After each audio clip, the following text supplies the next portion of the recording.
આજ આપણે લીલી તુવર ટોટા શાક બનાવવાનું છે. તો એના માટે આપણે આ એક વાટકો આપણે તુવર લીધી છે ને આપણે કુકર લીધું છે. તો કુકરમાં આપણે આ તુવર નાખી દઈએ.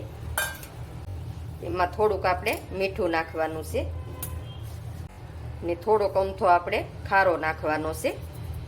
ખારો નાખો એની હિસાબે આપણે આ દાણા છે તો એ હાવ આપણે ગળી જાય. હવે આપણે એમાં થોડુંક પાણી નાખવાનું છે. તો ઝાઝું પાણી આપણે નથી નાખવાનું. જોવો તમે, આપણે તુવર ડૂબી છે એટલું પાણી નાખવાનું છે. તો આને આપણે 2 થી 3 સીટી આપણે વગાડી લઈએ. આપણે ગેસ શરૂ કરી દીધો છે ને કડાઈ મૂકી દીધી છે. તો તમારે જેટલું શાક હોય એ પ્રમાણે તેલ લેવાનું છે. તો તેલ આપણે ઓછું લ્યો તોય હાલે, કેમ કે આપણે શાક રસાવાળું નથી બનાવવાનું. તો 3 ચમચી મોટી ચમચી તેલ લીધું છે મેં. તેલ આપણે ગરમ થઈ ગયું છે. તો એમાં આપણે આ હુકલ મરચાં આવે તો 2 મરચાં એ નાખું છું ને આપણે આ એક પટ્ટું નાખવાનું છે. તો હવે આપણે આ ડુંગળી સુધારી છે તો એ નાખવાની છે.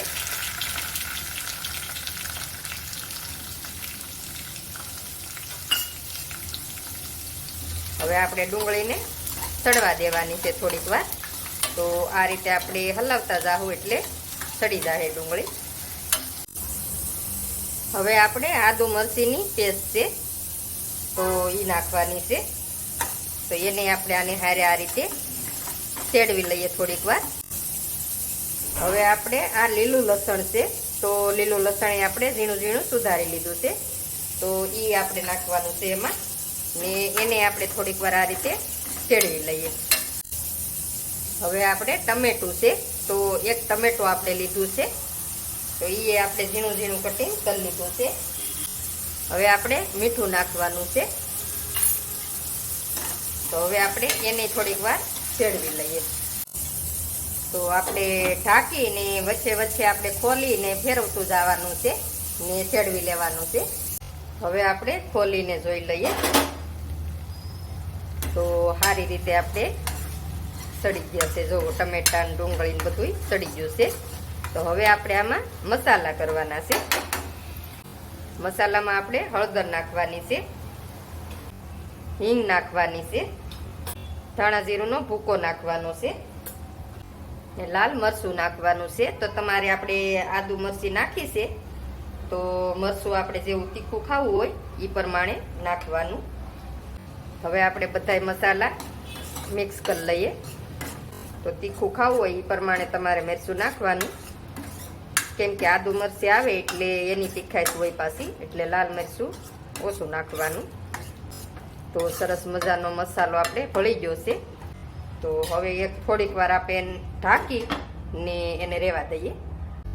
તો મસાલો આપણે પાકી ગયો છે એટલે મસાલો આપણે કરીને થોડીક વાર ઢાંકીને રહેવા દેવાનો, એટલે મસાલો આપણે પાકી જાય.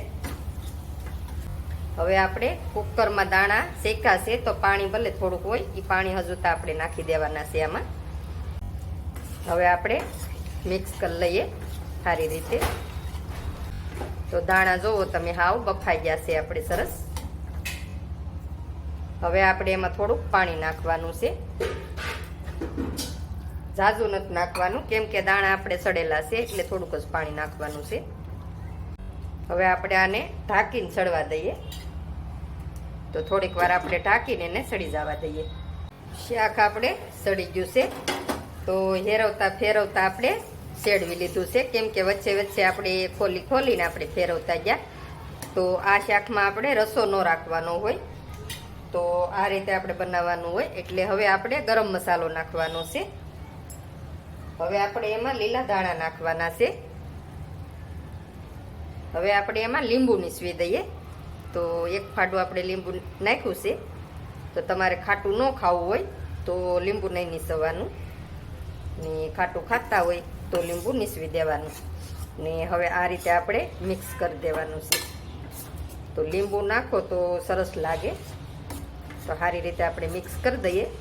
તો આપણું શાક બનીને તૈયાર થઈ ગયું છે. તો હાલો હવે આપણે આને પીરસી લઈએ. શાક આપણે બનીને તૈયાર થઈ ગયું છે. તો શાક આપણે પીરસી લઈએ. તો બહુ મસ્ત બની ગયું છે, જોવો તમે, દેખાય જ છે સરસ. તો આ રીતે આપણે એને પીરસી લેવાનું છે.